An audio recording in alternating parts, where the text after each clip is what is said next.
একসময় একটি বালক বাগানের ভিতর খেলা করছিল। এমন সময় এক ডাইনি সেই বাচ্চাকে উঠিয়ে নিয়ে যায় এবং তাদের রাজ্যে পানির ভিতরে এক বাবলে আটকে রাখে।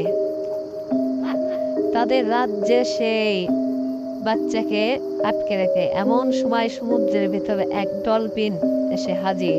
সেই ডলফিন সেই রাক্ষস ডাইনিকে মেরে ফেলে এবং সেই বাচ্চাকে নিয়ে নিরাপদে চলে আসে এবং সেই রাজা তাকে ডলফিনকে পুরস্কার করে।